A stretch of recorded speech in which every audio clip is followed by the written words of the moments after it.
All right, let's talk about something that, honestly, we should all be thinking about: disaster management. We're not just going to list facts. Today, we're building a real-world playbook. The whole point is to help you figure out the risks and, way more importantly, what you can actually do about them. So, let's get right into it. Seriously, think about it for a second. If something happened right now, would you know what to do? It's a really jarring question, I know. But here's the thing, just thinking about it is the first step. This is all about being prepared, not being scared. And by the end of this, you're going to have the tools to answer that question with a lot more confidence. So here's how we're going to break it all down. First, we'll look at the different kinds of disasters out there. Then, we'll dive into what happens when nature strikes, and also when crises are, well, human-made. We'll touch on the long-term impact, and then the most important part, building your own preparedness plan.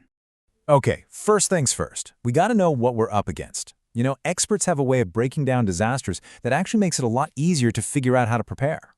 So it really boils down to two big buckets. On one hand, you've got natural disasters. Think earthquakes, floods, the big stuff from Mother Nature. The key here is that sometimes, like with cyclones, we can see them coming, which gives us a heads up. On the other hand, you have what are called man-induced disasters. These are the ones that happen because of human error or action, things like industrial accidents or huge fires. Just knowing which is a massive first step in planning how to respond. All right, let's start with the big one, nature's fury. These are the events that can pop up out of nowhere and be absolutely devastating. That's why having a solid plan isn't just a good idea, it can literally be a lifesaver.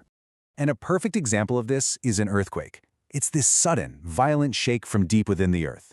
But here's the single most important thing to remember about them.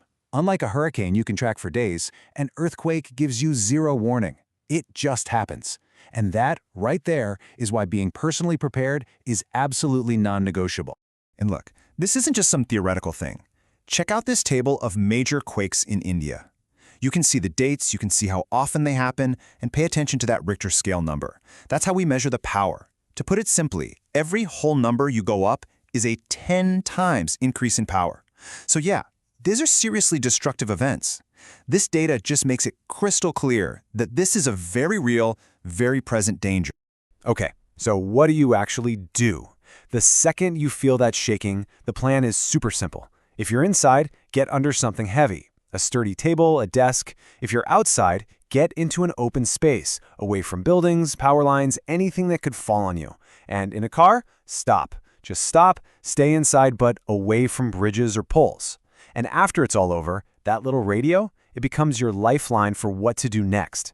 Now, knowing what to do is half the battle. The other half is knowing what not to do. Your number one enemy is panic.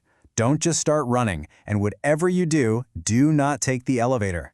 After the shaking, you have to think about gas leaks, so don't light a match or flip a switch until you're sure it's safe. And please, try to stay off your phone unless it's a real emergency. Those lines need to be open for the first responders. Now, if an earthquake happens under the ocean, it can trigger something even more terrifying, a tsunami. The word comes from Japanese and means harbor wave, which sounds almost peaceful, doesn't it? But it's a completely misleading name for these incredibly powerful, destructive walls of water. And the scale, it's just hard to comprehend. Just look at the 2004 Indian Ocean tsunami.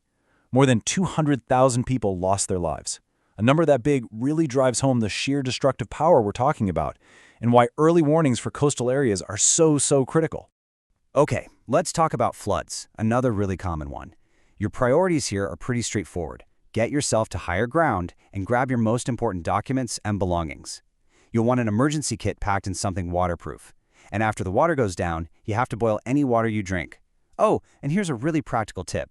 Keep a long stick with you. It sounds weird, but you can use it to poke around for snakes or other critters that the water might have pushed into your space. All right, so we've talked about what nature can throw at us. Now let's switch gears and look at disasters that are caused by us, by people. These come with a whole different set of challenges, and often they're things that could have been prevented. And there's no more chilling example of an industrial accident than the Bhopal gas tragedy. It was just a complete and catastrophic failure of both technology and basic safety procedures. A disaster caused directly by human mistakes and, frankly, negligence. And it all happened so fast. In the middle of the night, a cloud of poisonous gas leaked out and just silently spread over a city full of sleeping people. It only took 40 minutes. 40 minutes for the aftermath to become absolutely devastating. The official numbers are just horrific. We're talking at least 2,500 people dead and another 150,000 left with permanent disabilities. This wasn't a force of nature. This was something that could have been stopped, and the human cost, it's just immeasurable. So what's the takeaway for you in a situation like a gas leak? Well, prevention is everything. Having modern warning system is huge. But if a leak does happen, your first move is absolutely critical. You need to figure out which way the wind is blowing and run in the opposite direction.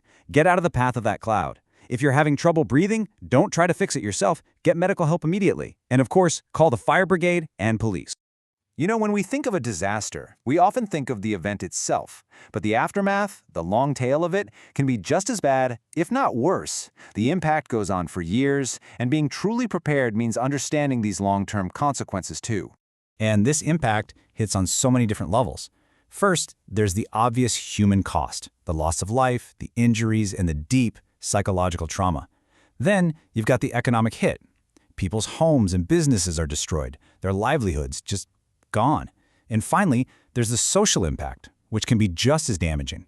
Entire communities can be forced to move, and the very fabric of a society can be torn apart. And putting things back together, well, it's a long, hard road. Rebuilding not just buildings, but lives and communities is an incredibly complex challenge. It really takes careful, thoughtful, long-term planning. Okay, we've reached our final section. And honestly, it's the most important one.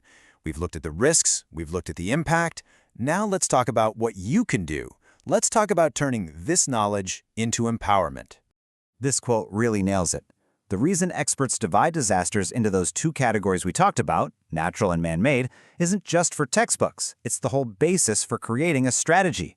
When you understand the specific threat, you can come up with a much smarter, much more effective plan to stay safe.